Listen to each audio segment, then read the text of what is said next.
Salt and ചാനലിലേക്ക് എല്ലാവർക്കും സ്വാഗതം. കീം 2024 എഞ്ചിനീയറിംഗ് എൻട്രൻസ് എക്സാം വിവിധ കേന്ദ്രങ്ങളിലായിട്ട് 5/6/2024 മുതൽ ആരംഭിക്കുകയാണ്. ഇതുവരെ ഹാൾ ടിക്കറ്റ് എന്തുകൊണ്ട് റിലീസായിട്ടില്ല എന്ന് പലരും ചോദിച്ചുകൊണ്ടേയിരിക്കുന്നുണ്ട്. ഹാൾ ടിക്കറ്റ് 29/5/2024 റിലീസാകും എന്നാണ് പ്രതീക്ഷ. അതിന് ഹാൾ ടിക്കറ്റ് റിലീസാവാതിരിക്കാനുള്ള കാരണങ്ങളിൽ ഏറ്റവും പ്രധാനപ്പെട്ടത്, ഇതുവരെ കീം എക്സാം നടന്നിരുന്നത് ഓഫ്ലൈൻ ആയിട്ടായിരുന്നു. അപ്പോൾ ഹാൾ ടിക്കറ്റ് റിലീസ് ചെയ്യുന്നതിന് പ്രത്യേക പ്രശ്നങ്ങളൊന്നുമില്ല. ഒരുപാട് സ്കൂളുകൾ സെൻറ്ററായിട്ട് കൊടുത്തിട്ടുണ്ടാവും. ആ സ്കൂളുകളുടെ വില്ലിങ്നെസ് നേരത്തെ തന്നെ വാങ്ങി വെച്ചിട്ടുണ്ടാവും. കാരണം മറ്റ് കൂടുതൽ സംവിധാനങ്ങളൊന്നും അവിടെ ഒരുക്കേണ്ടതില്ല.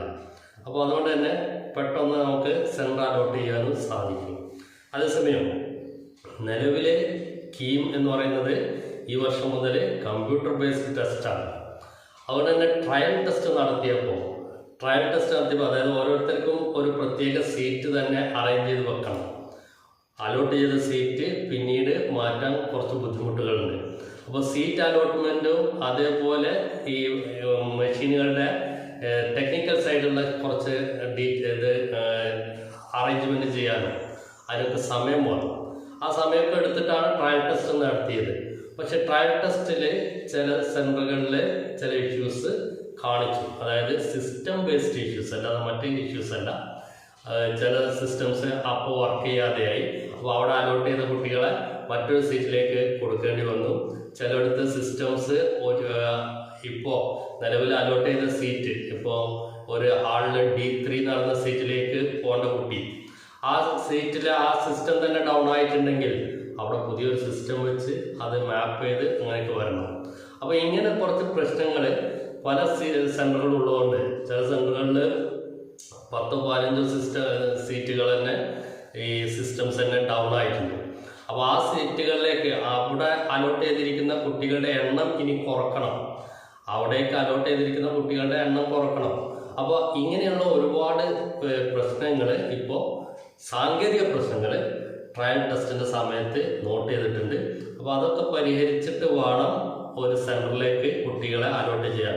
ഒരു ഉദാഹരണത്തിന് നേരത്തെ 140 സീറ്റുകളുള്ള ഒരു സെൻറ്റർ ആയിരുന്നെങ്കിൽ അവിടെ 10% ബഫർ കഴിഞ്ഞിട്ട് 125 കുട്ടികളെയാണ് അവിടെ അനുവദിക്കുന്നത്. 125 കുട്ടികളെയാണ്, അതായത് ഒരു വെന്യൂവിൽ 140 സീറ്റാണ് പറയുന്നത്.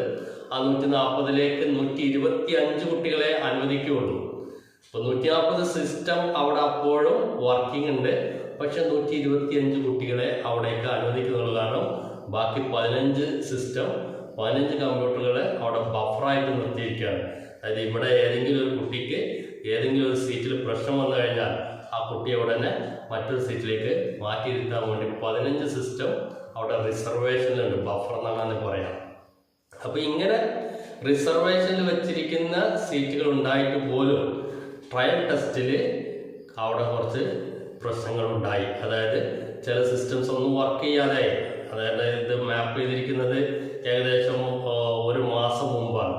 ആ ഒരു മാസത്തിന് ശേഷം വന്ന ചില പ്രശ്നങ്ങൾ കാരണം ട്രയൽ ടെസ്റ്റിൻ്റെ അന്ന് ചില സീറ്റുകളൊക്കെ മാറ്റി വെക്കേണ്ടി വന്നു, ചില സീറ്റുകൾ മാറ്റി കൊടുക്കേണ്ടി വന്നു. ചിലയിടത്ത് സിസ്റ്റംസ് ഒരുപാട് വർക്ക് ചെയ്യാത്ത സിസ്റ്റംസ് ഉണ്ടായി. അപ്പോൾ ഇതൊക്കെ ഇനി റീമാപ്പ് ചെയ്യണം.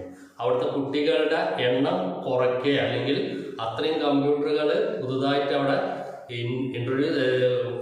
മാപ്പ് ചെയ്ത് പുതിയ കമ്പ്യൂട്ടറുകൾ അവിടെ വെക്കുകയും വേണം. അപ്പോൾ അങ്ങനെ ചെയ്തതിന് ശേഷം ആ സെൻറ്റർ അങ്ങനെ റെഡി ആയത് എന്ന് അറിയിച്ചതിന് ശേഷം മാത്രമേ അങ്ങോട്ട് ഇത്രയും കുട്ടികളെ അലോട്ട് ചെയ്യാൻ പറ്റുള്ളൂ. ഇപ്പോൾ ട്രയൽ ടെസ്റ്റ് നടന്നപ്പോൾ 125 കുട്ടികളെ അലോട്ട് ചെയ്ത ഒരു സെൻറ്ററിൽ 10 സിസ്റ്റം കേട് വന്നു എന്ന് പറഞ്ഞാൽ അത്രയും കുട്ടികളെ 125 കുട്ടികളെ ഇനി അവിടെ അലോട്ട് ചെയ്യാൻ പറ്റില്ല. 110 കുട്ടികളെ അല്ലെങ്കിൽ 115 കുട്ടികളെ മാത്രമേ ഇനി അങ്ങോട്ട് അലോട്ട് ചെയ്യാൻ സാധിക്കുകയുള്ളൂ. അപ്പോൾ അങ്ങനെ അലോട്ട്മെൻറ്റ് ചെയ്തിട്ടില്ല എങ്കിൽ കുട്ടി അവിടെ ചെല്ലുമ്പോൾ അവിടെ സിസ്റ്റം ഇല്ല, അല്ലെങ്കിൽ പരീക്ഷ നടത്താൻ കുട്ടിക്ക് അവിടെ സീറ്റില്ല എന്ന് പറയുന്നത് വളരെ ഗുരുതരമായ പ്രശ്നം ഉണ്ടാക്കും. ഒരു കുട്ടിക്ക് എക്സാം എഴുതാനുള്ള അവസരം നഷ്ടപ്പെടുക എന്ന് പറഞ്ഞാൽ വളരെ ബുദ്ധിമുട്ടുള്ള ഒരു സാഹചര്യമാണ്. അപ്പോൾ അതുകൊണ്ട് തന്നെ ഈ സാങ്കേതിക പ്രശ്നങ്ങൾ പരിഹരിക്കാൻ കഴിഞ്ഞ 25-ന് ശേഷം ഒരുപാട് ശ്രമങ്ങൾ നടന്നുകൊണ്ടിരിക്കുന്നുണ്ട്. ആ ശ്രമങ്ങൾ നടക്കുന്നതിൻ്റെ ഭാഗമായിട്ടാണ് സീറ്റ് അലോട്ട്മെൻറ്റ് വളരെ ഇമ്പോർട്ടൻ്റ് ആയിട്ടുള്ളത്. അതായത് സീറ്റ് അലോട്ട്മെൻറ്റും അതേപോലെ സെൻട്രൽ അലോട്ട്മെൻറ്റും വളരെ ഇമ്പോർട്ടൻ്റ് ആയിട്ടുള്ളത് കൊണ്ട് മാത്രമാണ് ഈ അഡ്മിറ്റ് കാർഡ് റിലീസിങ് നീളുന്നത്. എന്ത് തന്നെയായാലും കഴിഞ്ഞ ദിവസം ഓരോ സെൻറ്ററിലെയും എത്ര സിസ്റ്റംസ് ഇപ്പോൾ നിലവിൽ വർക്ക് ചെയ്യുന്നു, അതിൽ എത്ര കുട്ടികളെ കൊടുക്കാം എന്നുള്ള ഡീറ്റെയിൽസൊക്കെ കളക്ട് ചെയ്ത് കഴിഞ്ഞിട്ടുണ്ട്. അതുകൊണ്ട് തന്നെ ഈ 29/5/2024 അഡ്മിറ്റ് കാർഡ് പ്രസിദ്ധീകരിക്കും എന്ന് തന്നെയാണ് പ്രതീക്ഷ. അഡ്മിറ്റ് കാർഡ് പ്രസിദ്ധീകരിച്ചു കഴിഞ്ഞാൽ ചാനലിലൂടെ ഉടൻ തന്നെ അപ്ഡേറ്റ് ചെയ്തു തരും. അതുകൊണ്ട് തന്നെ ചാനൽ ആദ്യമായിട്ട് കാണുന്നവരാണെങ്കിൽ ഒന്ന് സബ്സ്ക്രൈബ് ചെയ്യാനും ആ ബെൽ ബട്ടൺ ഒന്ന് എനേബിൾ ചെയ്ത് വെക്കാനും ശ്രദ്ധിക്കുക. വീഡിയോ ഇഷ്ടപ്പെട്ടെങ്കിൽ ലൈക്ക് ചെയ്യുക, ഷെയർ ചെയ്യുക. വീഡിയോ വാച്ച് ചെയ്യുന്ന നന്ദി, നമസ്കാരം.